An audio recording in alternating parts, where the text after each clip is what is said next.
নমস্কাৰ লাৰ্ণিং আছামৰ অন্য এটি ভিডিঅ'লৈ আপোনালোক সকলোকে স্বাগতম জনাইছোঁ। আজি আমি আপোনালোকৰ বাবে লৈছোঁ আমি আগৰ ভিডিঅ'টো দি যোৱা মক টেষ্টৰ এখন পেপাৰ লৈছিলোঁ DME তাৰ এনালাইচিছ ভিডিঅ' আৰু আপোনালোকে যদি আগৰ ভিডিঅ'টো চোৱা নাই চাই ল'ব পাৰে। তাত আমি DME পৰীক্ষাৰ বাবে মক টেষ্টৰ এখন পেপাৰ দিছিলোঁ। তাতে 50টা কুৱেশ্যন আছিলে মডেল পেপাৰখনত আৰু তাৰে এনালাইচিছ ভিডিঅ'লৈ আজি আমি আপোনালোকৰ মাজত আহিছোঁ। আজি আমি ভিডিঅ'টোত ডিটেইলছত গোটেইকেইটা কুৱেশ্যনৰ এনচাৰখিনি চাম আৰু তাৰে লগতে যি মানে লগত আহিব পৰা যিসমূহ কুৱেশ্যন থাকিব পাৰে সেইসমূহ ডিছকাছ কৰিম। গতিকে আপোনালোকে ভিডিঅ'টো ভালদৰে চাব। আহক তেন্তে ভিডিঅ'টো আৰম্ভ কৰোঁ। প্ৰথম প্ৰশ্নটো আছিলে how many Ramsar sites in India at present. বৰ্তমান ভাৰতত কিমানটা ৰামছাৰ চাইট আছে সেইটো সুধিছে। ৰামছাৰ চাইট মানে কৈছিলে আমি যিবোৰ ৱেটলেণ্ড থাকে বা জলাশয় বা বিলসমূহ থাকে ডাঙৰ ডাঙৰ প্ৰকৃতিৰ বাবে গুৰুত্বপূৰ্ণ যিবোৰ সেইবোৰ ইউনেস্ক'ই ৰামছাৰ চাইট হিচাপে ডিক্লেয়াৰ কৰে আৰু তেনেকুৱা ৰামছাৰ চাইট ইণ্ডিয়াত বৰ্তমান কিমানটা আছে বুলি সুধিছে। ইয়াৰে শুদ্ধ উত্তৰটো আছিলে অপশ্যন বি 89। ঠিক আছে। আৰু অসমত যদি কোৱা হয় অসমত তেতিয়াহ'লে এটা ৰামছাৰ চাইট আছে সেইটোৰ নাম হৈছে দীপৰ বিল, মনত ৰাখিব। আৰু নৰ্থ ইষ্টত টোটেল 4টা আছে বৰ্তমান। এটা আছে লোকটাকত লোকটাক লেক মণিপুৰত আছে আৰু এটা আছে ৰুদ্ৰসাগৰ লেক যিটো ত্ৰিপুৰাত আছে আৰু এটা আছে আপোনালোকৰ পালা ৱেটলেণ্ডছ যিটো মিজোৰামত আছে আৰু দীপৰ বিলক লৈ টোটেল 4টা নৰ্থ ইষ্টত আছে, মনত ৰাখিব এইকেইটাৰ নাম। ঠিক আছে। পিছৰ প্ৰশ্নটো দিছিলে the Ahom king Sudangpha is popularly known as. চুডাংফাক আমি কি বুলি জানো, তেখেতৰ অন্য এটা নাম কি আছিলে? ইয়াৰ শুদ্ধ উত্তৰটো আছিলে অপশ্যন চি বামুণী কোঁৱৰ। চুডাংফাক বামুণী কোঁৱৰ বুলিও জনা যায়। ঠিক আছে। আৰু দিহিঙীয়া ৰজা এখেত আছিলে কোন? চুহুংমুং, যাক যিয়ে স্বৰ্গনাৰায়ণ উপাধি লৈছিলে চুহুংমুং, তেখেতক দিহিঙীয়া ৰজা বুলি জনা যায়। আৰু গড়গঞা ৰজা বুলি ক'লে চুকলেংমুং হয়। ঠিক আছে।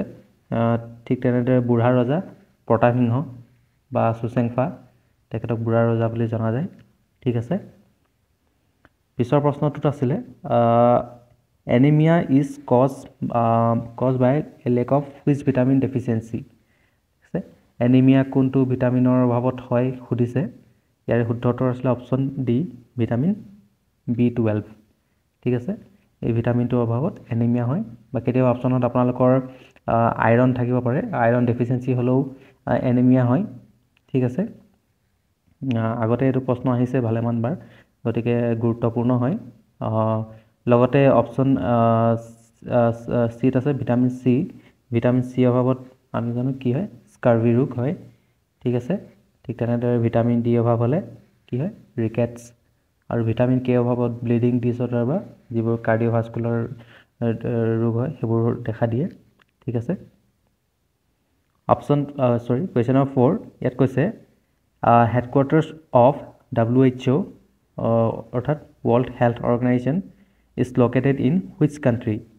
WHO হেডকোৱাৰ্টাৰ ক'ত আছে হৈছে, কোনখন দেশত আছে সুধিছে। দেশ বুলি ক'লে ইয়াৰ শুদ্ধ উত্তৰ হৈ যাব অপশ্যন এ ছুইজাৰলেণ্ড। ঠিক আছে। ছুইজাৰলেণ্ডৰ জেনেভাত WHO হেডকোৱাৰ্টাৰ আছে আৰু এইটো 1948তে এষ্টাব্লিছ কৰা হৈছিলে WHO, মনত ৰাখিব। আৰু জেনেভাত তেনেকৈ ছুইজাৰলেণ্ডৰ জেনেভাত তেনেকৈ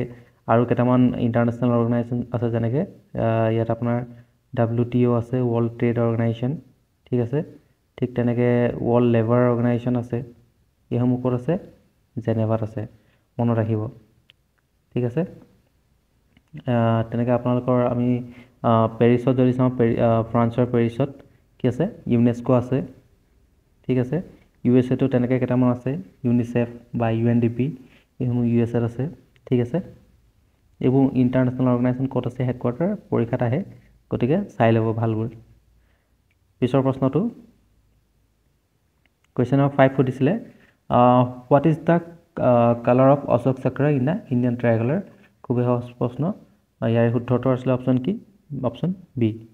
নেভি ব্লু, হয়নে? আমাৰ ভাৰতীয় জাতীয় পতাকাত যিটো অশোক চক্ৰ আছে তাৰ কালাৰটো কি ৰঙৰ হয় বুলি সুধিছে।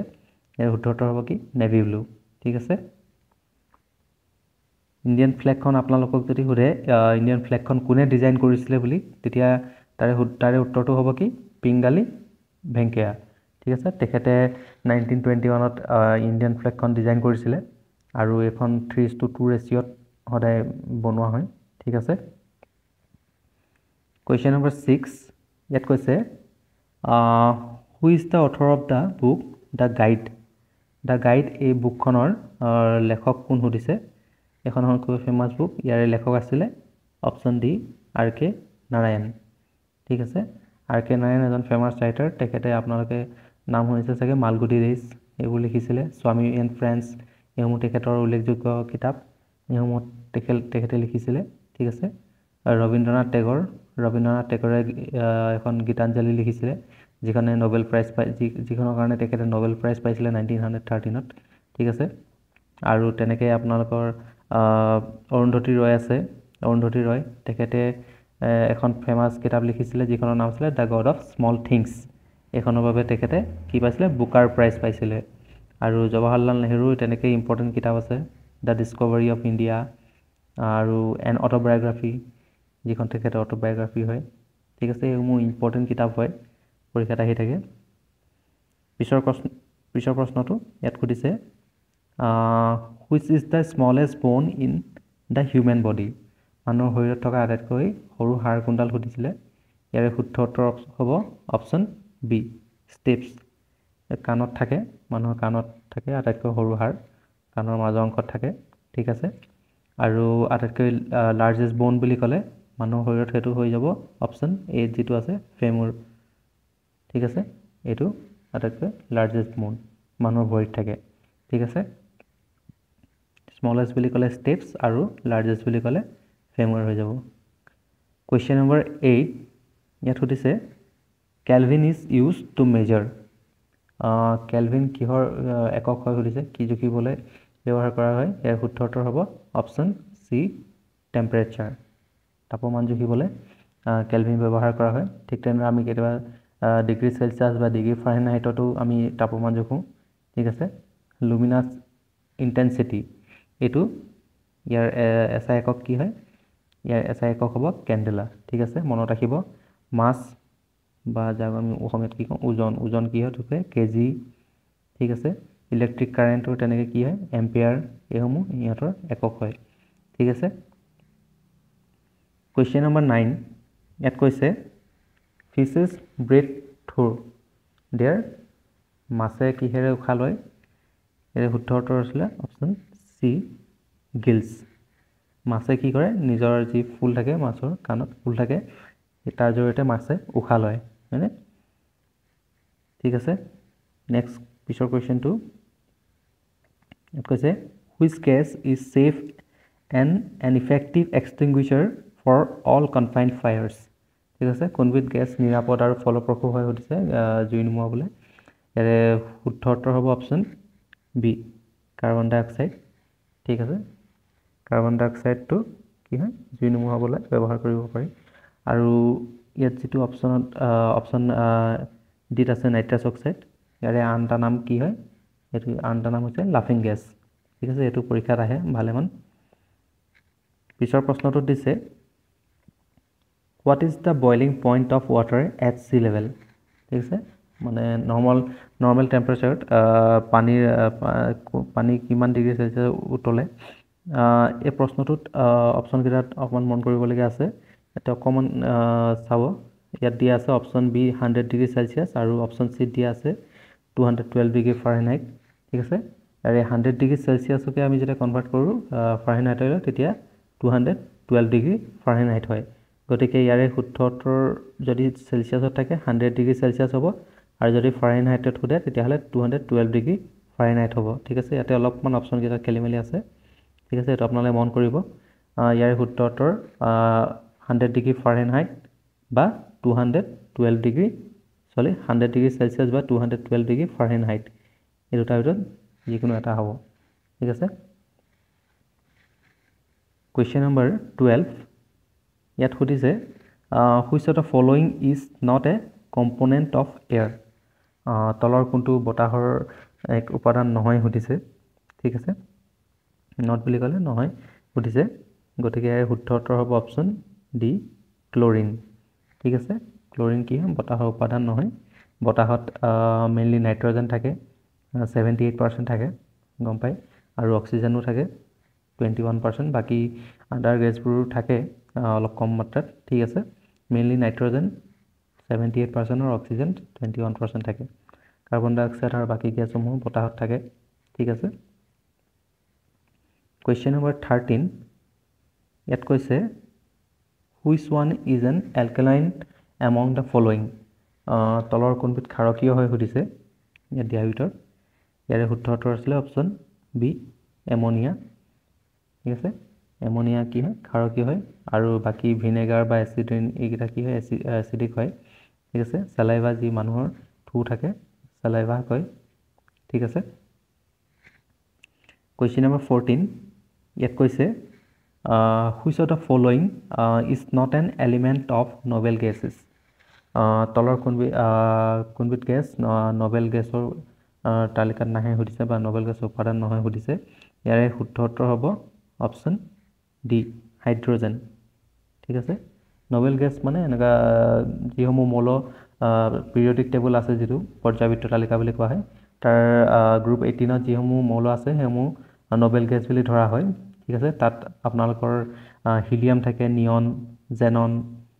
তেনেকৈ আৰ্গন ক্ৰিপ্টন ৰেডন এইসমূহ গেছ থাকে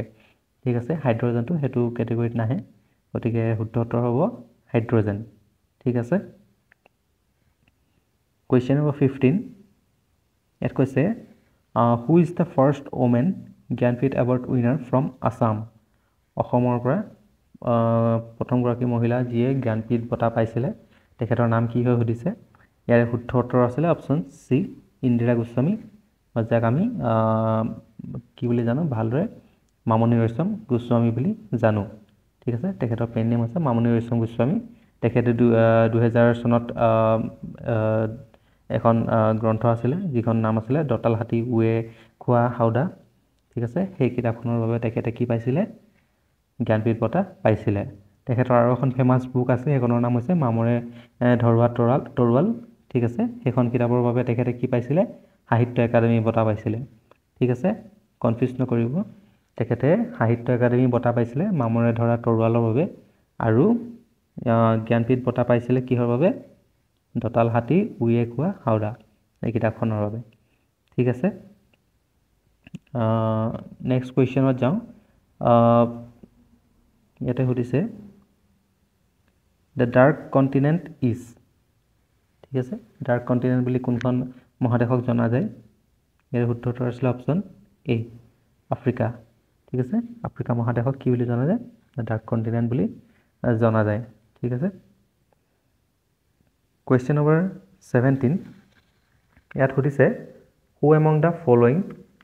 popularly known as গীতি কবি তলৰ কোনগৰাকীক আমি গীতি কবি বুলি জানো ইয়াৰ শুদ্ধ উত্তৰ হ'ব অপচন এ পাৰ্বতী প্ৰসাদ বৰুৱা ঠিক আছে পাৰ্বতী প্ৰসাদ বৰুৱাক তেখেতক কি বুলি কোৱা হয় গীতি কবি বুলি কোৱা হয় ঠিক তেনেদৰে ফণী শৰ্মাক তেখেতক কি কোৱা হয় নটসূৰ্য তেখেতে যিখন প্ৰথম অসমীয়া বোলছবি আছিলে জয়মতী তেখেতত তাতো অভিনয় কৰিছিলে ঠিক আছে নীলমণি ফুকন এখেতক কি বুলি কোৱা হয় বাগ্নীবৰ নীলমণি ফুকন বুলি জনা যায় ঠিক আছে হেমচন্দ্ৰ বৰুৱা বা হেম বৰুৱা এখেতক কি বুলি জনা যায় ভাষাৰ ওজা বুলিও জনা যায় এখেতে যিখন অসমীয়া ডিক্সনেৰী আছিলে হেমকুক সেইখন লিখিছিল ঠিক আছে এইসমূহ কথা মনত ৰাখিব পৰীক্ষাত সুধি থাকে সেইবাবে জনাই দিছোঁ আপোনালোক পিছৰ প্ৰশ্নটো Question number 18 8th schedule of the Indian Constitution deals with ভাৰতৰ সংবিধানৰ যি 8 নম্বৰ সূচী আছে তাত কি আছে কিহৰ কথা উল্লেখ আছে ইয়াৰ শুদ্ধ উত্তৰ হ'ব অপচন ডি অফিচিয়েল লেংগুৱেজেছ ঠিক আছে ভাৰতৰ সংবিধানে 22টা লেংগুৱেজক কি বুলি ধৰিছে অফিচিয়েল লেংগুৱেজ বুলি ধৰিছে তাতে অসমীয়া বড়ো ভাষাও সোমাই আছে ঠিক আছে এডমিনিষ্ট্ৰেটিভ অফ ট্ৰাইবেল এৰিয়াছ এইটো আপোনালোকৰ 6th শিডিউলত আহে ঠিক আছে মিউনিচিপালিটিৰ কথাখিনি আপোনাৰ 12th শিডিউলত আছে ঠিক তেনেদৰে শিডিউল এৰিয়া বা শিডিউল ট্ৰাইবৰ কথা 5th শিডিউলত আছে ঠিক আছে এইখিনি মনত ৰাখিব 8th শিডিউলটো বিশেষকৈ ইম্পৰ্টেণ্ট হয় এইটো অফিচিয়েল লেংগুৱেজৰ কথা আহে ঠিক আছে Question number 19 ইয়াত কৈছে Jagori dance is associated with which group Jagori dance এইটো শুদ্ধ উত্তৰ আছিলে অপশ্যন ডি মেইটেই ঠিক আছে যিসকল মণিপুৰী মেইটে লোক আছে তেখেতলোকে জাগৰি ডেন্সটো কৰে এইটোক ৰাসলীলা বুলি মণিপুৰী ৰাসলীলা বুলিও জনা যায় যিটো এটা কি হয় ভাৰতৰ ক্লাছিকেল ডেন্স হয় ঠিক আছে আপোনালোকেও জানে ক্লাছিকেল ডেন্স 8টা মুঠতে আছে তাৰে ভিতৰত কি আছে ভাৰতনাট্যম আছে কুচিপুড়ি ঠিক আছে কথক ওড়িশী আছে কথকলি আছে মণিপুৰী মোহিনীঅট্টম আৰু অসমৰ সত্ৰীয়া নৃত্য কি হয় এটা ক্লাছিকেল ডান্স হয় হয়নে ঠিক আছে কুৱেশ্যন নম্বৰ 20 ইয়াত কৈছে who was the founder of Satavahana dynasty ঠিক আছে সাতবাহন ডাইনেষ্টি এই ডাইনেষ্টিৰ প্ৰতিষ্ঠাপক কোন আছিলে সুধিছে ইয়াৰ শুদ্ধ উত্তৰ হ'ব কি অপশ্যন ডি চিমুকা ঠিক আছে তেখেতে ফাৰ্ষ্ট চেঞ্চুৰীত সাতবাহনা ডাইনেষ্টি প্ৰতিষ্ঠা কৰিছিল বুলি জনা যায় ঠিক আছে এখন সাউথৰ ফালে হয় আৰু শ্ৰীগুপ্তা তেখেতে গুপ্তা ডাইনেষ্টিৰ ফাউণ্ডাৰ আছিলে ঠিক আছে এইটো এটা ইম্পৰ্টেণ্ট হয় কুৱেশ্যন নম্বৰ 21 ইয়াত কৈছে which is the national calendar of India তলৰ কোনখন ভাৰতৰ নেশ্যনেল কেলেণ্ডাৰ হৈ সুধিছে ঠিক আছে ইয়াৰে শুদ্ধ উত্তৰ হ'ব অপশ্যন ডি চাকা কেলেণ্ডাৰ ঠিক আছে ইণ্ডিয়ান গভৰ্ণমেণ্টে কি কয় চাকা কেলেণ্ডাৰখন নেশ্যনেল কেলেণ্ডাৰ হিচাপে ধৰিছে লগতে গ্ৰিগৰিয়ান কেলেণ্ডাৰখনো ফ'ল' কৰা হয় ঠিক আছে আৰু চাকা কেলেণ্ডাৰখন আপোনালোকৰ 1957ৰ পৰা গভৰ্ণমেণ্টে কি বুলি কয় নেশ্যনেল কেলেণ্ডাৰ হিচাপে ধৰিছে ঠিক আছে আৰু ইয়াৰে প্ৰথম মাহটো কিহৰ পৰা ষ্টাৰ্ট হয় চৈত্ৰৰ পৰা ষ্টাৰ্ট হয় ঠিক আছে মনত ৰাখিব এইখিনি কুৱেশ্যন নম্বৰ 22 ইয়াত কৈছে Ranthambore national park is situated in Ranthambore national park ক'ত আছে সুধিছে ইয়াৰে শুদ্ধ উত্তৰ হ'ব কি অপশ্যন বি ৰাজস্থান ঠিক আছে ৰাজস্থানত ৰাথাম্বৰ নেশ্যনেল পাৰ্ক আছে কিছুমান ইম্পৰ্টেণ্ট নেশ্যনেল পাৰ্ক যেনেকৈ গিৰ নেশ্যনেল পাৰ্ক ক'ত আছে এখন গুজৰাটত আছে ঠিক তেনেদৰে কেৰেলাত আপোনালোকৰ কিছুমান ইম্পৰ্টেণ্ট নেশ্যনেল পাৰ্ক আছে যেনেকৈ পেৰিয়াৰ নেশ্যনেল পাৰ্ক বা চাইলেণ্ট ভেলী নেশ্যনেল পাৰ্ক এইসমূহ ক'ত আছে কেৰেলাত আছে উত্তৰ প্ৰদেশত আছে এখন ইম্পৰ্টেণ্ট নেশ্যনেল পাৰ্ক এখন হৈছে কি দুধৱা নেশ্যনেল পাৰ্ক ঠিক আছে কিছুমান এনেকৈ ইম্পৰ্টেণ্ট নেশ্যনেল পাৰ্ক আছে পৰীক্ষাত প্ৰায় সুধি থাকে সেইসমূহ আপোনালোকে চাই ল'ব ঠিক আছে কুৱেশ্যন নম্বৰ 23 ইয়াত কৈছে which is the highest civilian award in India ঠিক আছে হায়েষ্ট চিভিলিয়ান এৱাৰ্ড বুলি কৈছে ইণ্ডিয়াত মেইনলি দুইটা পৰৰ এৱাৰ্ড দিয়া হয় কি দিয়া হয় চিভিলিয়ান এৱাৰ্ড থাকে আৰু এটা গেলেণ্টাৰী এৱাৰ্ড থাকে চিভিলিয়ান এৱাৰ্ডৰ ভিতৰত হায়েষ্টটো কি হয় শুদ্ধটো হ'ব অপশ্যন চি ভাৰতৰত্ন ঠিক আছে চিভিলিয়ান এৱাৰ্ডৰ হায়েষ্ট হ'ব কি ভাৰতৰত্ন তাৰপিছতে আপোনালোকৰ আহে যিখিনি পদ্ম এৱাৰ্ডখিনি যেনেকৈ পদ্মবিভূষণ পদ্মভূষণ বা পদ্মশ্ৰী এইসমূহ আহে ঠিক আছে আৰু গেলেণ্টাৰী এৱাৰ্ডখিনিৰ ভিতৰত আপোনালোকৰ পৰমবীৰ চক্ৰ মহাবীৰ চক্ৰ বীৰ চক্ৰ তেনেকৈ অশোক চক্ৰ কীৰ্তি চক্ৰ বা শৌৰ্য চক্ৰ এইসমূহ আহে ঠিক আছে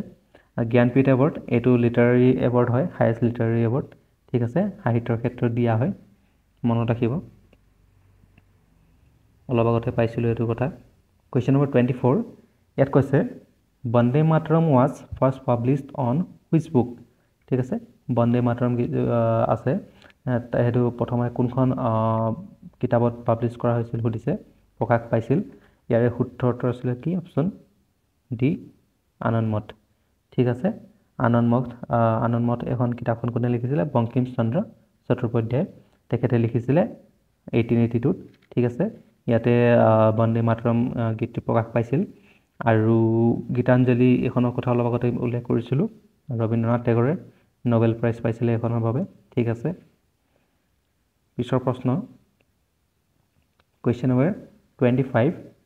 ইয়াত সুধিছে which of the following is a west coast port ঠিক আছে তলৰ কোনটো এটা পশ্চিম উপকূলীয় বন্দৰ হৈ সুধিছে ঠিক আছে ইয়াৰ শুদ্ধ উত্তৰ হ'ব কি অপশ্যন এ কানলা পোৰ্ট ঠিক আছে কানলা পোৰ্টটো কি বুলি জনা যায় দীনদয়াল উপাধ্যায় পোৰ্ট বুলিও জনা যায় এইটো গুজৰাটৰ যি কচ্ছ ডিষ্ট্ৰিক্ট আছে তাত আছে ঠিক আছে গতিকে পশ্চিম ফালে আছে এইটো ভাৰতৰ পেৰাদ্বীপটো আমাৰ উৰিষ্যাত আছে ঠিক আছে কলকাতা জানে ৱেষ্ট বেংগল আৰু বিশাখাপট্টনম অন্ধ্ৰপ্ৰদেশ এইখিনি গোটেইখিনি পূব দিশে আছে ঠিক আছে question number 26 ইয়াত কৈছে how many Indian states share border with other countries ঠিক আছে এই কোৱেশ্চনটো ভালদৰে মন কৰিব how many Indian states সুধিছে কিমানখন ভাৰতৰ কিমানখন ৰাজ্যই বেলেগ কান্ট্ৰিৰ লগত বেলেগ দেশৰ লগত বৰ্ডাৰ শ্বেয়াৰ কৰে সুধিছে ঠিক আছে কেইখন ৰাজ্য বুলি কৈছে যদি ৰাজ্য বুলি ক'লে মানে ইয়াতে আপোনালোকৰ অকমান অপচন কেইটাটো হেৰি আছে খেলিমেলি আছে আপোনালোকে অন কৰিব আমি যদি চাওঁ নৰ্থ ইষ্টৰ 8খন গোটেই 8খন ৰাজ্য আহি যায় ঠিক তেনেকৈ ৱেষ্ট বেংগল বিহাৰ উত্তৰ প্ৰদেশ উত্তৰাখণ্ড হিমাচল প্ৰদেশ পঞ্জাৱ ৰাজস্থান গুজৰাট এইসমূহ ৰাজ্য কি লাগিছে বেলেগ দেশৰ লগত সীমা লাগি আছে ঠিক আছে এনেকৈ ধৰিলে আপোনালোকৰ 16খন টোটেল 16খন ৰাজ্য আহি যায় আৰু আগতে জম্মু কাশ্মীৰ আৰু লাডাখ লাগি আছিলে গতিকে 17খন বুলি কয় ইয়াত অপচন 16 নাই এটা শুদ্ধতৰ হ'ব অপচন ইয়াত নহ'ব 16 হ'ব ঠিক আছে আৰু ইউনিয়ন টেৰিটৰি দুখন ধৰিলে মানে এতিয়া বৰ্তমান লাডাখ আৰু জম্মু কাশ্মীৰ ধৰিলে মানে 18 হৈ যাব ঠিক আছে এটো ভালদৰে মন কৰিব question number 27 ইয়াত কৈছে which city will host the 2026 winter olympics ঠিক আছে এটো হতিছে কি 2026 ত যি উইন্টাৰ অলিম্পিক্স হ'ব সেই উইন্টাৰ অলিম্পিক্স কোনখন চহৰত হ'ব হতিছে ঠিক আছে ইয়াৰে শুদ্ধ উত্তৰ আছিল কি অপচন এ মিলান আৰু কৰ্টিনা ডি এম্পেজো ইটালীত আছে এইখন চিটিতে আপোনালোকৰ কি হ'ব 2026 ত উইন্টাৰ অলিম্পিক্স হ'ব আৰু সামাৰ অলিম্পিক্স যেটো 2028 ত হ'ব হেতু হে ক'ত হ'ব হেতু লছ এঞ্জেলেছত হ'ব ঠিক আছে আমেৰিকাৰ লছ এঞ্জেলেছত 2028 ৰ সামাৰ অলিম্পিক্স হ'ব ভালদৰে মনত ৰাখিব ঠিক আছে question number 28 ইয়াত হতিছে what is the cremation place of B.R. Ambedkar B.R. Ambedkar তেখেতৰ যেটো সমাধিস্থল হেতু কি বুলি জনা যায় হতিছে ইয়াৰ শুদ্ধ উত্তৰ আছিল অপচন এ সত্যভূমি ঠিক আছে সত্যভূমি বুলি জনা যায় তেনেদৰে কিছুমান বিশিষ্ট ব্যক্তি আছে যিসকলৰ সমাধিস্থলৰ বিশেষ কিছুমান নাম আছে কৰ্মভূমি এটো হৈছে ডক্টৰ শংকৰ দয়াল শৰ্মা তেখেতে ভাৰতৰ প্ৰেসিডেন্ট আছিল 9th প্ৰেসিডেন্ট আছিল তেখেতৰ সমাধিস্থল হয় কৰ্মভূমি তেনেদৰে মহাপ্ৰয়াণ ঘাট এটো কি হয় ডক্টৰ ৰাজেন্দ্ৰ প্ৰসাদৰ সমাধিস্থল হয় তেখেত ভাৰতৰ প্ৰথম গৰাকী প্ৰেসিডেন্ট আছিল হয়নে আৰু বিজয় ঘাট এটো কি হয় লাল বাহাদুৰ শাস্ত্ৰী যি ভাৰতৰ সেকেন্ড প্ৰাইম মিনিষ্টাৰ আছিল তেখেতৰ সমাধিস্থল হয় ঠিক আছে তেনেদৰে মহাত্মা গান্ধীৰো আছে ৰাজঘাট বুলি জনা যায় ঠিক আছে পিছৰ প্ৰশ্ন question number 29 ইয়াত হলিছে the synonym of anticipate is ঠিক আছে anticipate ইয়াৰ synonym হলিছে synonym মানে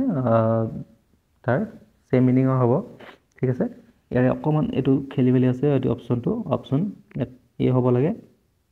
ঠিক আছে সৰি এটো এ হ'ব লাগে expect হ'ব লাগে e x p e c t expect ঠিক আছে এটো r হৈ আছে expect হ'ব লাগে ঠিক আছে আশা কৰা anticipate আশা কৰা ঠিক আছে expect কৰা ঠিক আছে ডাউট টু আসলতে এন্টোনিম হৈ যাব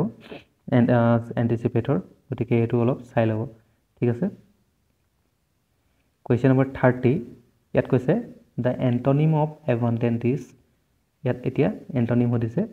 abundantor ঠিক আছে abundant মানে যথেষ্ট থকা বুজায় কিবা বেছিকে থকা বুজায় তার এক অপোজিট হৈ যাব কি অপশন ডি scarce অর্থাৎ দুৰ্লভ ঠিক আছে generous মানে দয়ালু বুজায় অসমীয়াত ঠিক আছে question number 31 ইয়াত কৈছে you can dash see the clouds in the sky ইয়াতে খালি ঠাইটোত কি আহিব দিছে ইয়াৰ খালি ঠাইটোত কি আহিব আমি যদি ইয়াত কনটেক্সটটো চাওঁ বা হেৰিটো চাওঁ ইয়াত কি বুজায় you can dash you can even option c even see the clouds in the sky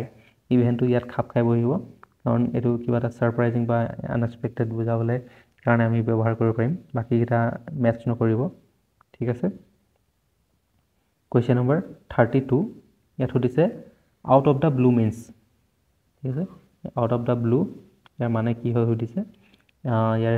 শুদ্ধ উত্তৰ আছিলে কি অপশ্যন এ আনএক্সপেক্টেড ঠিক আছে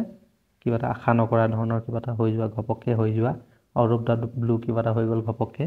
এতিয়া অৰ্থাৎ আনএক্সপেক্টেড বুজাব ঠিক আছে কুৱেশ্যন নম্বৰ 33 ইয়াত সুধিছে what is the feminine gender of horse horse feminine gender কি হ'ব ইয়াৰ শুদ্ধ উত্তৰ হ'ব অপশ্যন চি মেয়াৰ ঠিক আছে মাইকী ঘোঁৰা কি বুলি কোৱা হয় মেয়াৰ বুলি কোৱা হয় মতা ঘোঁৰাটোক ষ্টেলিয়ন বুলি কোৱা হয় মনত ৰাখিব মাইকী ঘোঁৰাটোক মেয়াৰ বুলি কোৱা হয় আৰু ভিক্সেন মানে হৈছে মাইকী শিয়াল আৰু দৌ মানে হৈছে যিটো মাইকী আপোনালোকৰ হৰিণ থাকে বা কেতিয়াবা ছাগলীৰ ক্ষেত্ৰত ইউজ কৰা হয় ঠিক আছে কুৱেশ্যন নম্বৰ 34 ইয়াত কৈছে the person who sails a boat is known as যিজন মানুহে কি নাও চলায় তেখেতক কি বুলি কয় অপশ্যন ডি চেইলৰ হয়নে ঠিক আছে বাচ্চাৰ মানে কি হৈ যাব মাংস কাটি বিক্ৰী কৰা লোকসকল কি কোৱা হয় বাচ্চাৰ বুলি কোৱা হয় কেপ্টেইন জাহাজৰ কেপ্টেইন থাকে পাইলট উৰাজাহাজত থাকে ঠিক আছে কুৱেশ্যন নম্বৰ 35 ইয়াত সুধিছে এ গ্ৰুপ অফ শিপছ ইজ কল্ড ঠিক আছে যদি কেইবাখনো জাহাজ একেলগে থাকে তাৰ গ্ৰুপটোক কি বুলি কোৱা হ'ব ইয়াৰ শুদ্ধ উত্তৰ হ'ব অপশ্যন ডি কালেক্টিভ নাউনটো কি হ'ব ফ্লিট এ ফ্লিট অফ শিপছ ঠিক আছে যেতিয়া কেইবাখনো জাহাজ একেলগে থাকিব তেতিয়া কি হয় ফ্লিট বুলি কোৱা হ'ব ট্ৰুপটো আমি ইউজ কৰিব পাৰোঁ যেনেকৈ এ ট্ৰুপ অফ ডেন্সাৰ্ছ ছিংগাৰ্ছ তেনেধৰণে ইউজ কৰিব পাৰোঁ এ বাঞ্চ অফ গ্ৰেপছ তেনেকৈ ধৰণে ইউজ কৰিব পাৰোঁ ঠিক আছে যেনেকৈ গ্ৰুপটোতো আপোনালোকে প্ৰায় ইউজ কৰি থাকে এ গ্ৰুপ অফ পিপল ঠিক আছে এইসমূহ কালেক্টিভ নাউনসমূহ চাই ল'ব ভালদৰে আহি হেল্থৰ পৰীক্ষাত বা DME পৰীক্ষাত আপোনালোকে এইখিনি এনেধৰণৰ প্ৰশ্ন পাবই ঠিক আছে কুৱেশ্যন নম্বৰ 36 ইয়াত সুধিছে she showed great bravery during the incident ইয়াত কৈছে select the abstract nounটো বাছি উলিয়াব কৈছে ঠিক আছে এটা abstract noun অৰ্থাৎ যিটো আমাৰ অসমীয়াত কি বুলি কওঁ আমি বিমূৰ্ত বিশেষ্য ঠিক আছে কিবা এটা কি হয় আইডিয়া বা কোৱালিটি বুজাব ঠিক আছে ইয়াত কোনটো ৱৰ্ড তেনেকুৱাত বুজাইছে ইয়াৰে শুদ্ধ উত্তৰ হ'ব অপশ্যন চি ব্ৰেভেৰী ঠিক আছে সাহসিকতা ঠিক আছে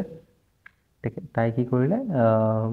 যথেষ্ট সাহসিকতা দেখুৱালে ঘটনাটোৰ সময়ত তেনেকুৱা ধৰণৰ কিবা এটা বুজাইছে গতিকে এবষ্ট্ৰেক্ট নাউনটো কি হৈ যাব ব্ৰেভেৰী ঠিক আছে কুৱেশ্যন নম্বৰ 37 ইয়াত কৈছে what is the superlative of চাই ছুপাৰলেটিভ ফৰ্মটো সুধিছে চাই ইয়াৰে শুদ্ধ উত্তৰ কি হ'ব অপশ্যন চি চাইষ্ট SHYEST ঠিক আছে আৰু কম্পেৰেটিভ ফৰ্মত বুজালে মানে কি হ'ব চায়াৰ হ'ব SHYER কম্পেৰেটিভত ছুপাৰলেটিভ বুলি ক'লে চাইষ্ট হৈ যাব ঠিক আছে কম্পেৰেটিভ ছুপাৰলেটিভ এনেকুৱা ডিগ্ৰীকেইটাও চাই ল'ব আপোনালোকে ৱৰ্ডসমূহ আহি থাকে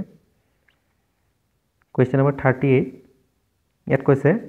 which of the following is A tennis player ঠিক আছে তলৰ কোনজন এজন টেনিছ খেলুৱৈ হৈ সুধিছে ইয়াৰে শুদ্ধ উত্তৰ আছিল অপশ্যন ডি ৰামনাথন কৃষ্ণন ঠিক আছে তেখেত ৰিটায়াৰ্ড এজন টেনিছ প্লেয়াৰ হয় টেনিছ খেলিছিলে ঠিক আছে পৰুপল্লী কাশ্যপ এখেত এজন বেডমিণ্টন প্লেয়াৰ হয় ঠিক আছে ঠিক আছে জয়ন্ত তালুকদাৰ নাম শুনিছে চাগে এখেত এজন আৰ্চাৰ হয় অসমৰ ঠিক আছে দীপিকা পাল্লিকাল এখেতো এগৰাকী কি হয় স্কোৱাছ প্লেয়াৰ হয় ঠিক আছে মনত ৰাখিব কুৱেশ্যন নম্বৰ 39 ইয়াত সুধিছে sound can not travel through শব্দই কিহৰ কেতিয়া গতি কৰিব নোৱাৰিব যেতিয়া কি হ'ব অপশ্যন চি ভেকিউম খালী থাকিব শব্দক গতি কৰিবলৈ কিবা এটা মিডিয়াম লাগে ঠিক আছে সেয়া লাগিলে ৱাটাৰ হওক গেছ হওক এয়াৰ হওক বা যিকোনো মিডিয়াম হওক বেলেগ শব্দক গতি কৰিবলৈ কি লাগে মিডিয়াম লাগে ভেকুৱামত শব্দই গতি কৰিব নোৱাৰে ঠিক আছে কুৱেশ্যন নম্বৰ 40 ইয়াত কৈছে ringworm is cause by ringworm কিহৰ দ্বাৰা হয় সুধিছে ইয়াৰে শুদ্ধ উত্তৰ কি আছিলে অপশ্যন বি ফাংগাছ ঠিক আছে ফাংগাছ যেটো কি কয় অসমীয়াত ভেঁকুৰ বুলি কোৱা হয় হয়নে ভেঁকুৰ এক প্ৰকাৰ ভেঁকুৰৰ পৰা ৰিংৱৰ্ম হয় যেটো মানুহৰ ছালত হয় খহু নিচিনা হয় যে ঠিক আছে এটো কি হয় ফাংগাছৰ পৰা হয় এক প্ৰকাৰে ফাংগাছৰ পৰা হয় ঠিক আছে কোৱেশ্চন নম্বৰ 41 মেথছৰ কোৱেশ্চন এটা আছে ইয়াতে কৈছে এ man took loan from a bank at the rate of 12% per annum simple interest after 3 years he had to pay rupees 5400 interest only for the period the principal amount borrowed by him was ঠিক আছে এজন মানুহে যদি বেংকৰ পৰা loan লৈছিলে 12% কি হয় সিম্পল ইন্টাৰেষ্টত 3 বছৰ পিছত তেখেতে কি হল 5400 টকা যদি ইন্টাৰেষ্ট দিবলগীয়া হৈছে তেতিয়াহলে কিমান টকা মূল এমাউন্টটো কিমান আছিল সুধিছে ঠিক আছে এটো খুবই সহজ সিম্পল ইন্টাৰেষ্টৰ আপোনালোকে ফৰ্মুলা ইউজ কৰিব পাৰে সিম্পল ইন্টাৰেষ্টৰ ফৰ্মুলা জানে SI সিম্পল ইন্টাৰেষ্ট কি হ'ব ইকুৱেল টু P অৰ্থাৎ প্ৰিন্সিপাল R মানে ৰেট T মানে টাইম ডিভাইডেড বাই 100 হয়নে সিম্পল ইন্টাৰেষ্ট আমাক দিয়া আছে কিমান रुपीस 5400 ঠিক আছে আৰু প্ৰিন্সিপালটো আমি উলিয়াব লাগে হয়নে গতিকে P টো উলিয়াব লাগিব ৰেটটো আমাক দিয়া আছে 12% অৰ্থাৎ 12 আৰু টাইম 3 বছৰ ঠিক আছে আৰু তলত আছে কিমান 100 হয়নে এই 100 টো 5400 ৰ লগত কি হৈ যাব মাল্টিপ্লাই হৈ যাব ঠিক আছে তাৰ পিছতে 12 আৰু 3 এগিটা তলত আহি যাব থাকি যাব P অৰ্থাৎ আমি লিখিলে কেনে ধৰণে হ'ব প্ৰিন্সিপাল ইকুৱেল টু কি হ'ব 5400 into 100 ঠিক আছে divided by 12 into 3 হয়নে এটা তলত আহি যাব এটো যদি আমি কাটাকাটি কৰি কিনে সলভ কৰিম ইয়াতে আমাৰ উত্তৰটো কিমান আহি যাব rupees 15000 হয়নে 15000 টো আমাৰ কি হৈ যাব প্ৰিন্সিপাল এমাউন্টটো আহি যাব হয়নে গতিকে শুদ্ধ উত্তৰ কি হ'ব অপচন সি rupees 15000 ঠিক আছে আপোনালোকে যদি ফৰ্মুলাও নাজানে তেতিয়া আপোনালোকে এটো নিজে উলিয়াই ল'ব যেহেতু সিম্পল ইন্টাৰেষ্টৰ কোৱেশ্চন হয় ঠিক আছে সিম্পল ইন্টাৰেষ্টৰ কোৱেশ্চন হলে মানে কি হ'ব আপোনালোকে যদি চাই 5400 কি হয় 3 বছৰ দিব লাগে গতিকে 1 বছৰত উলিয়াবলৈ হলে আপোনালোকে divided by 3 কৰি দিলে হল হয়নে আৰু যেতিয়া আমি এমাউন্ট ইয়াৰে এমাউন্টটো কিমান 1800 3 এ ডিভাইড কৰি দিয়াৰ পিছত কিমান আহি যাব 1800 ঠিক আছে আৰু 12% 1800 ৰ কিমানৰ 12% হয় বুলি উলিয়াব হলে 1800 into 100 কৰি ডিভাইডেড বাই 12 কৰি দিলে তেতিয়া 15000 এনসাৰটো আহি যাব ঠিক আছে ইয়াৰে শুদ্ধ উত্তৰ অপচন হ'ব সি 15000 Question number 42 ইয়াত কৈছে a train running at the speed of 60 km/h crosses a pole in 9 seconds what is the length of the train ঠিক আছে যদি পোল বা মেন দিয়া থাকে এতিয়া আমি সিম্পল ফৰ্মুলাটো ইউজ কৰিব পাৰো ডিসটেন্সৰ জায়গাত আমি কি লিখিম length l = speed into time ঠিক আছে স্পিডটো আমাক দিয়া আছে 60 km/h কিন্তু আমি উলাবলৈ কি মিটাৰ পাৰ সেকেন্ডত লেখা হয়নে তো কিলোমিটাৰ পাৰ আৱাৰত যেতিয়া দিয়া থাকে তাৰ পৰা মিটাৰ পাৰ সেকেন্ডলৈ আমি নিবলৈ হলে আমি কি কৰো 5/18 এটা মাল্টিপ্লাই কৰি দিব লাগে ঠিক আছে যেহেতু 62 কি আছে কিলোমিটাৰ পাৰ আৱাৰত আছে দেখিছে আমি মিটাৰ পাৰ সেকেন্ডলৈ কনভাৰ্ট কৰিবলৈ হলে 5/18 এৰে মাল্টিপ্লাই কৰি দিম 60 লগত ঠিক আছে আৰু টাইম টি টো আমাক কি আছে কিমান দিছে 9 সেকেন্ড এটা সেকেন্ডতে আছে আমি ইয়াক একো কৰিব নালাগে এটো যেতিয়া আমি কাটাকাটি কৰিম ঠিক আছে 9 18 যাব দুইবাৰ আৰু 60 যাব ঠিক আছে 30 হৈ যাব তেতিয়া এটো কৰিলে কিমান হৈ যাব 150 গতিকে কাৰেক্ট আনসাৰটো কি হৈ যাব অপচন ডি 150 মিটাৰছ ঠিক আছে খুব সহজ পিছৰ প্ৰশ্নটোলৈ আহো ইয়াত কৈছে a person buys an old scooter for rupees 4700 and spends rupees 800 on its repair if he sell the scooter for rupees 5800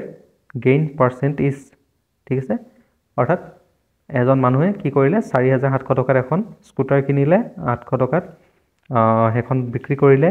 সৰি 800 টকা হেখন ৰিপেয়াৰ কৰিলে আৰু যদি বিক্ৰী কৰোতে কিমানত কৰিলে 5800 টকাত বিক্ৰী কৰিলে তেতিয়া হলে কিমান পাৰ্সেন্ট প্ৰফিট হল হদিলে ঠিক আছে খুবে হস আমি যদি কষ্টটো চাও মানুহজনৰ টোটাল কষ্ট কিমান হৈ গল আমি হেতু উলিয়াই ললো 4700 হয়নে 4700 ৰ লগত আৰু 800 টকা তেখেতে খৰচ কৰিব লগিয়া হল হয়নে তেতিয়া হলে টোটাল কষ্ট তেখেতৰ কিমান পৰি গল বুলি হদিলে মানে আমি কিমান কম 5500 টকা তেখেতৰ কি হৈ গল কষ্ট এটা কষ্টটো যদি ইমান হৈ যায় প্ৰফিট কিমান হ'ব প্ৰফিটটো উলিয়াবলৈ হলে আমাৰ কি হ'ব তেখেতে 5800 টকাত কি কৰিছিলে সেল কৰিছিলে হয়নে তাৰ পৰা 5500 আমি যদি মাইনাস কৰি দিও আমাৰ প্ৰফিট কিমান থাকিলে 300 টকা হয়নে যে 300 টকা যদি প্ৰফিট হয় প্ৰফিট পাৰ্সেন্ট আমি কেনেকৈ উলিয়াম কি কৰিব লাগিব 300 ডিভাইডেড বাই কিমান টকাৰ ওপৰত তেখেতে 300 টকা প্ৰফিট কৰিলে টোটাল কষ্টটো হয়নে 5500 টকাৰ ওপৰত তেখেতে কি কৰিলে প্ৰফিট কৰিলে ইনটু 100% উলিয়াব হলে ইনটু 100 কৰিব লাগিব এটো যেতিয়া আমি কাটাকাটি কৰিম তেতিয়া আমাৰ কি আহি যাব এনসাৰটো আপোনালোকে এবাৰ কৰি চাব কাটাকাটি কৰি চাব এনসাৰ আহি যাব আমাৰ অপচন বি কিমান আহি যাব 5/11% আহি যাব ঠিক আছে 5/11 কাটাকাটি কৰাৰ পিছত আপোনালোকৰ ইয়াত থাকি যাব 60/11 থাকি যাব ঠিক আছে এটো আমি পাৰ্সেন্ট এনেকৈ কনভাৰ্ট কৰিলে 5/11 আহি যাব ঠিক আছে question number 44 ইয়াত কৈছে simplify the following এটা আমাক কি দিছে simplify কৰিব দিছে 37.5% of 800 minus 6.25% of 1600 কিমান হ'ব হদিছে ঠিক আছে এটো আপোনালোকে ডাইৰেক্টলি যদি উলিয়াব চাই তেতিয়া হলে 375 থাকিলে মানে কি হৈ যাব তলত 100 আৰু যেহেতু আমি ওপৰৰ পৰা পইণ্ট এটা আঁতৰালো সেইকাৰণে এটা 0 আহিব ইনটু অফ মানে ইনটু 800 হয়নে ঠিক আছে এটো আপোনালোকে যদি সলভ কৰি চালে আপোনালোকৰ ইয়াত কিমান আহি যাব 300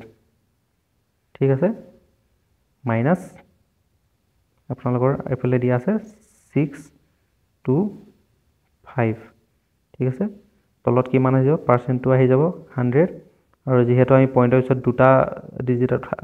বহালো সেইকাৰণে দুটা শূন্য আহিব ইনটু আপোনালোকে ইয়াত কি হৈ যাব 1600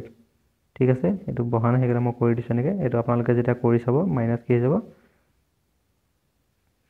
সৰি মাইনাস কি হৈ যাব এটো তো হৈ যাব 100 আপোনালোকৰ এনসাৰ আহি যাব 200 এবাৰ কৰি চাব এৰ উত্তৰটো পাব কি অপচন এ 200 ঠিক আছে বা আপোনালোকে যদি পাৰ্সেন্টৰ ভ্যালু কিটা জানে তেতিয়া হলে ডাইৰেক্টলি বহাই কিনে কৰিব পাৰে যেনেকৈ 37.5% মানে আমি জানো কিমান হয় 3/8 ইনটু 800 ঠিক আছে মাইনাস 6.25% মানে কিমান হয় 1/16 1/16 ইনটু 1600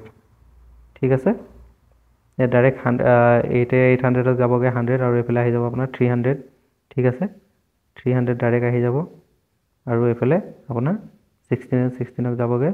ঠিক আছে ইয়াতো আপোনালোকৰ 100 ডাইৰেক্টলি আহি যাব ঠিক আছে তেতিয়া আপোনালোকৰ এনসাৰটো 200 কো আহি যাব গতিকে শুদ্ধ উত্তৰ হ'ব কি অপচন এ 200 আপোনালোকে যেনেকৈ সুবিধা পায় তেনেদৰে কৰি কিনে উলিয়াই ল'ব পাৰে ঠিক আছে question number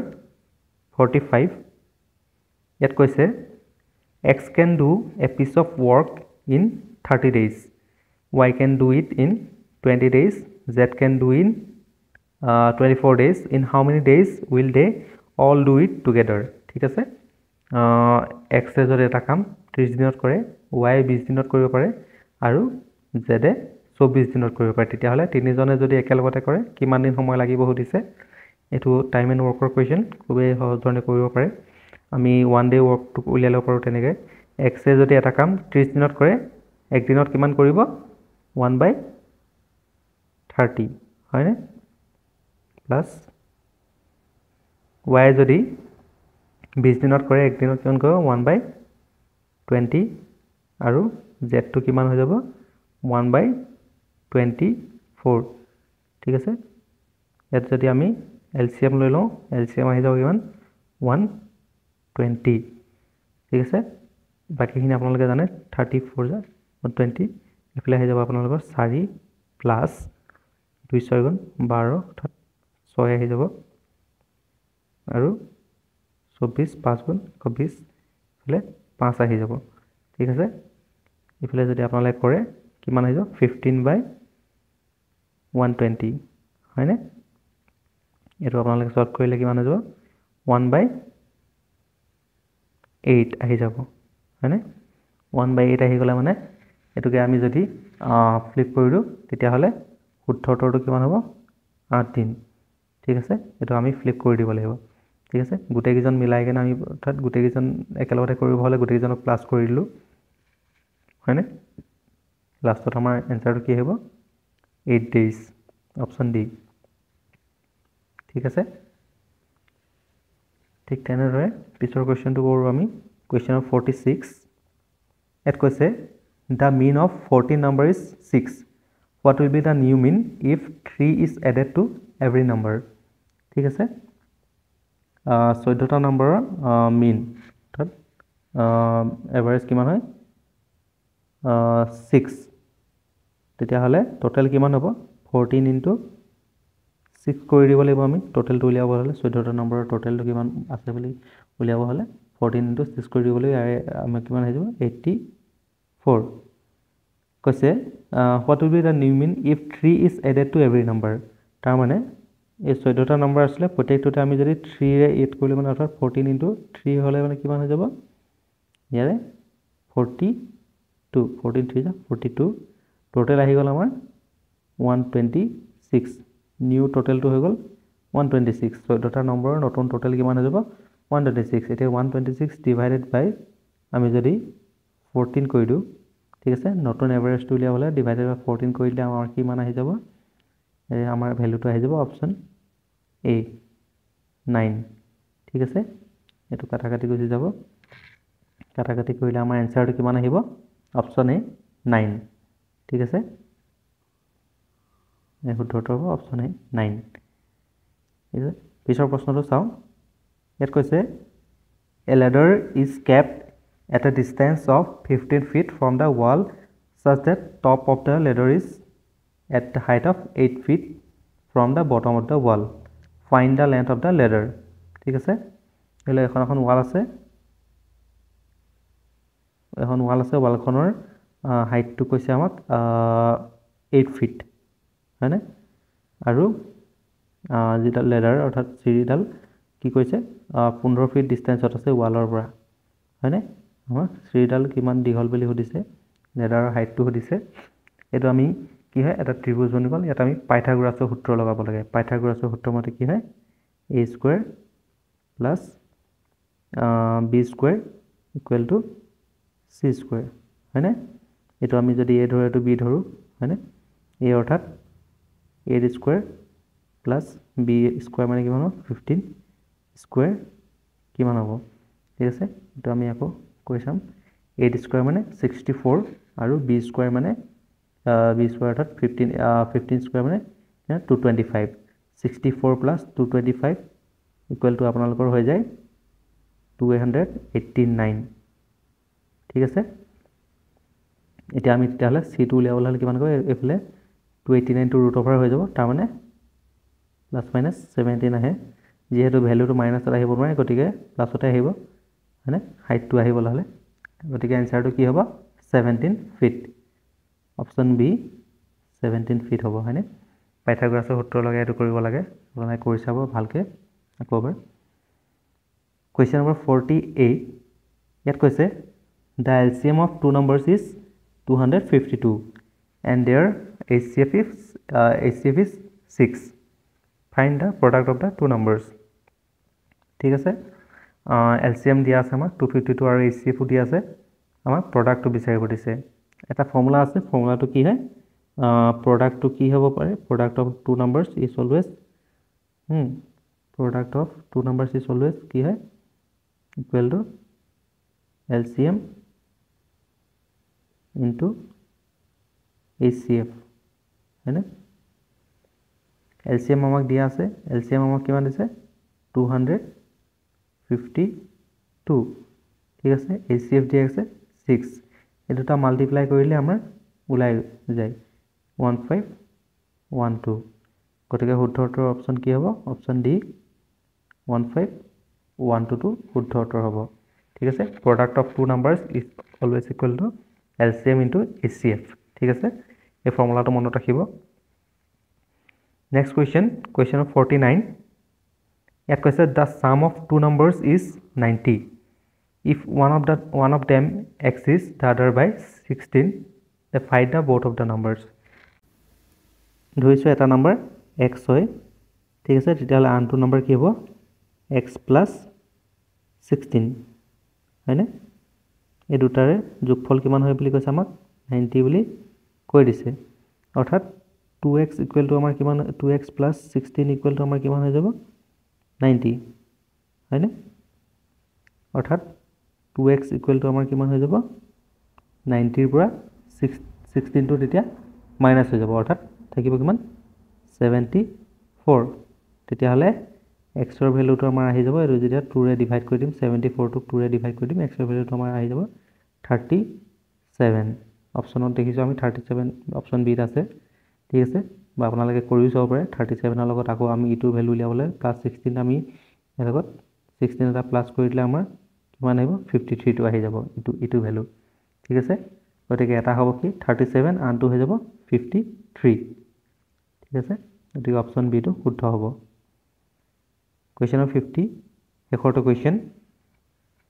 ইয়াত কৈছে the sum of the ages of 5 children born at the intervals of 3 years is 50 years what is the age of the youngest child ঠিক আছে যদি পাঁচজন শিশু আছে প্ৰত্যেকজনে যদি 3 বছৰ মুৰে মুৰে জন্ম হৈছে তেতিয়া হলে তেখেতলোকৰ বয়সৰ যোগফল যদি 50 বছৰ হয় আটাইতকৈ সৰুজনৰ বয়স কিমান হ'ব সুধিছে হয়নে ধৰি লৈছো আটাইতকৈ সৰুজনৰ বয়স কিমান x তেতিয়া হলে দ্বিতীয়জনৰ বয়স কিমান হ'ব x plus 3 হয়নে তাতকে ডাঙৰজন কিমান হ'ব x plus 6 নেক্সট জন x plus 9 হয়নে আৰু তাৰ পিছৰজন কিমান হ'ব x plus 12 হয়নে কেজন হল পাঁচজন হল এখেতলোকৰ যোগফল কিমান বয়সৰ যোগফল আমাক দিয়া আছে 50 ইয়াৰ্স হয়নে গোটেইটা আমি যদি x যদি আমি প্লাস কৰো তেতিয়া হলে আমাৰ কেটা x আহিলে 1 2 3 4 5 অৰ্থাৎ 5x প্লাস ডিজিট কেটা প্লাস কৰিলে মানে আমাৰ কিমান হৈ যাব 30 ঠিক আছে ইকুৱেল টু ইফালে কিমান আছে 50 হয়নে তো আমি যদি চাও তেতিয়া হলে 5x 30 টো ইফালে গুছি গলে থাকি যাব 20 হয়নে আৰু x যদি অকল ৰাখে 5 টো আকৌ আমি ইফালে পঠাই দিও ডিভাইড হৈ যাব x ৰ ভ্যালু আমাৰ কিমান হৈ যাব 4 হয়নে তেতিয়া হলে আটাইতকৈ সৰুজনৰ বয়স কিমান আছে আমি x ধৰিছিলো x ৰ বয়স কিমান 4 ইয়াৰ্স অৰ্থাৎ উত্তৰটো কি হ'ব অপচন এ 4 ইয়াৰ্স হয়নে 4 বছৰ হ'ব